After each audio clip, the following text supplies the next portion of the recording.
What's going on, YouTube, and welcome back to Goal Line Hockey. It's your boy Kevin Forte, and today we are taking a look at the Los Angeles Kings. What is on the horizon for the Kings going into this summer?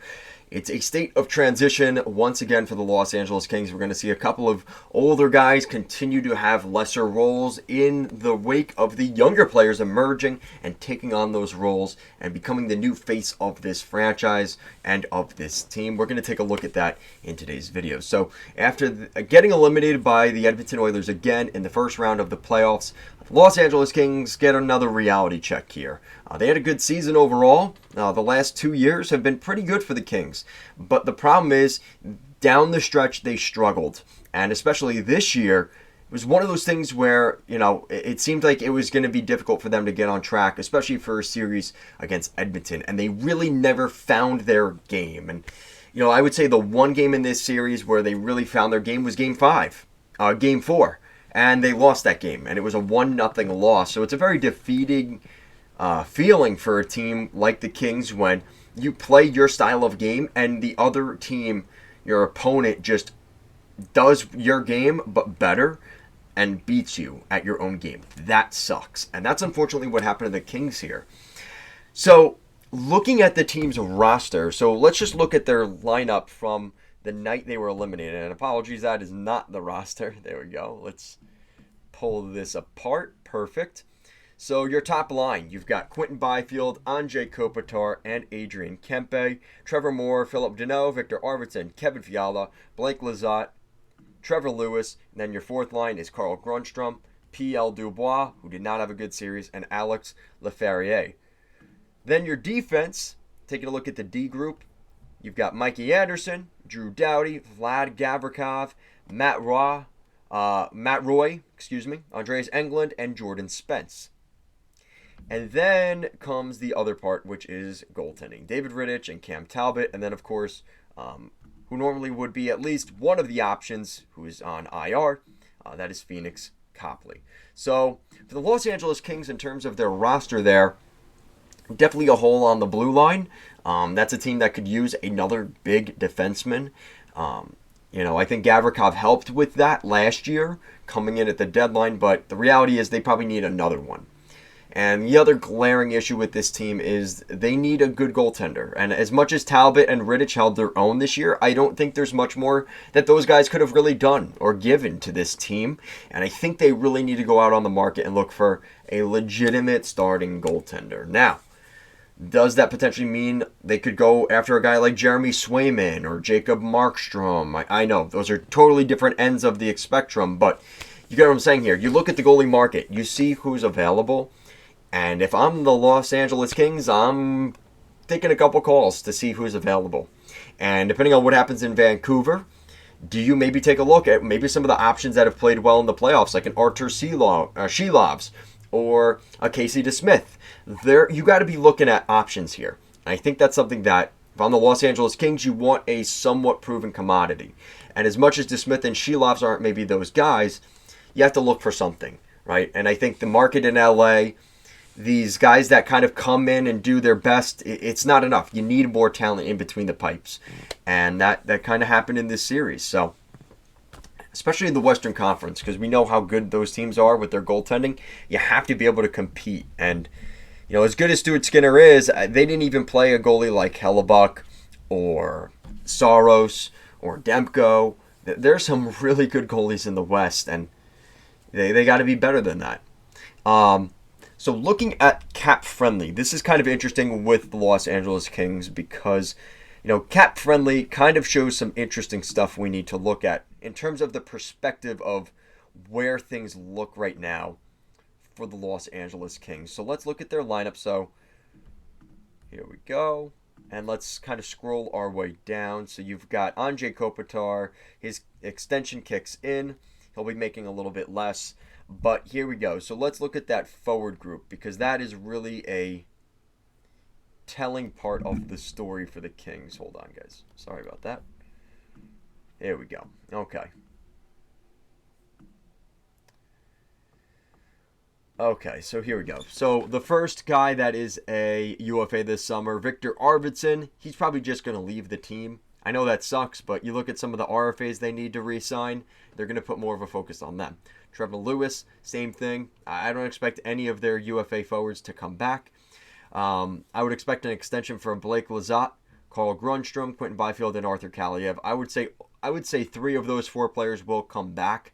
I'm not totally sure what they're going to do with Grunstrom and Kaliev. There is a little bit of a question of what they really see in those guys at this moment. But I would be surprised if 3 of those 4 players didn't come to the Kings, back to the Kings next season. Maybe 1 or 2 of them either gets just not qualified or just gets traded. So we'll see what happens there. Defense. Not too much on the defensive front either. I don't expect a ton of activity.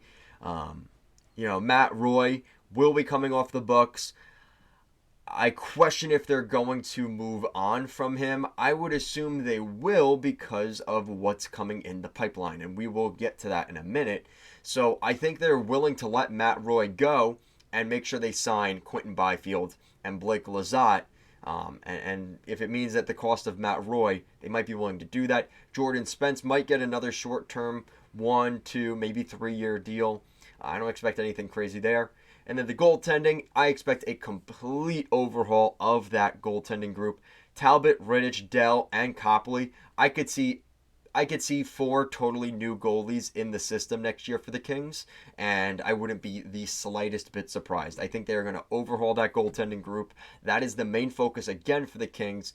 And if it means going out, swinging, maybe missing, they're going to do whatever they have to do to bring in a goalie. So that is going to be the main focus for the Kings. And like I said, it's pretty obvious that is one of the weaknesses of this team is in between the pipes. So don't be surprised if we see some stuff happening there. Now looking at the system, this is what's coming soon, and this is their younger guys. So you've got for the forwards, you've got Alex Turcotte and Andre Lee. Turcotte's value has definitely diminished since he was drafted, but there's still a certain amount of excitement around him, maybe making it. It's definitely not what we expected when he was drafted, but I'm interested to see what they do specifically with Turcotte.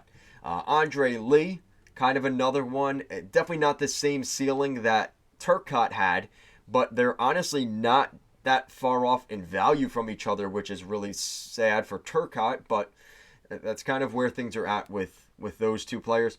Francesco Pinelli and Martin Chromiak. I think those are 2 players to watch for. Same thing with Samuel Helenius, another guy that I wouldn't be surprised if he got more of a look at next season. I think both of those players, or really all 3 of them, that group, I would say Zemmer is still a little young, so they're probably going to let him develop, but keep an eye out in training camp for Pinelli, Chromiak, and Helenius. Those 3 guys could be on the radar to make the lineup for the Kings as depth next season. Now, looking at the blue line, this is where things get interesting. So Angus Booth, which one of the best names in the game, I don't see him playing yet. He's still in juniors. Cole Krieger, a little bit of a, he seems like more of a project at this point than really a legit prospect. Jacob Dvorak, still a little bit young. I wouldn't expect him to make the lineup yet, but Brandt Clark is definitely the one that we're keeping our eye on. And a lot of people have compared him to Aaron Ekblad. He played for the same team in the OHL, and playing with the Barrie Colts as an offensive yet semi-defensive minded forward or defensive defenseman. Brandt Clark needs to work on his offensive side of his game. That's I'll leave it at that. I don't know what I was just saying there. Brandt Clark is an offensive defenseman that is a very good skater, kind of similar to like a Quinn Hughes, maybe a little bit less so Cale Makar, but that type of player. That's what you're looking at with Brandt Clark, and they were hoping to get that when he was drafted. It has taken him a little bit longer to develop, which people are starting to say what's going on there. I wouldn't really worry about that. He's still got 3 years on his entry-level deal. He is still he's been undersized since he was drafted, so it's going to take him longer to develop. And, another player I remember specifically, Victor Hedman took a long time to develop, and look at the career Victor Hedman has had. So I'm not saying that this kid is going to be the next Victor Hedman, but usually younger defensive prospects you need to give them time to develop, and I think that's the case with Brent Clark. I think he's going to make the lineup next season for the Kings, and that's kind of what I was talking about. With Matt Roy leaving the team this summer, that easily leaves a void right there in the top 4 on the right side. He could jump right into that slot because this is a guy that is capable of doing that. I think he's the type of player that is going to come in and make an immediate impact on the Kings. And I think that's part of the reason they waited to bring him in, because they don't want him to be a player on the scratch board or a guy that's potentially playing on the third pair and getting 10 minutes a night. That's not going to help his development. They want him to be playing 15 minutes at least a night once he comes into the NHL. I think they're going to want him playing consistently, getting top 4 ice time, and kind of, already overcoming that, is he playing enough and developed enough? I think they want him to be well seasoned and ready to go right when he comes in to the Kings next fall. And that is my prediction. Again, nothing has been confirmed yet, but based off of the way the makeup of this team looks right now, with, like I said, with Roy and Brent Clark, it seems inevitable that that's going to be the kind of the flipping of the switch for Brent Clark coming in, is someone like Roy leaving the organization. Jacob Ingham and Eric Portillo. Portillo is kind of interesting because he was selected by the Buffalo Sabres, would not sign with the Sabres, and ended up getting traded to the Kings. So that's someone I would keep an eye on. He played with the University of Michigan. I wouldn't be surprised if he played in Ontario next season. They do have to re-sign him, though. So, yeah, in the event that he wants to stay with the Kings, which it sounds like there is mutual interest, he could be Ontario's starter next season. And like I said, completely rebuilding the goaltending, the starter and backup in the NHL for the Kings is probably going to be what their mindset looks like. So with that said, as much as it's disappointing with the way things ended for the Kings this year, it's not all doom and gloom. They have a very good hockey team. They're going to be potentially back in the playoffs. I question next season, but I think they're in that conversation. I think this is a time right now which is kind of a downtime for the California teams, and it seems like it would have been a good opportunity for the Kings to take advantage of that, with the Ducks and the Sharks kind of being down and in the rebuild right now. But there's a lot of good other teams in the NHL, and it kind of comes outside your state borders as well. So, the Kings, as much as they're the best team in California right now, that's not really saying much when the rest of the Western Conference looks the way it does. It's going to be a tough task here to see what happens for the Los Angeles Kings.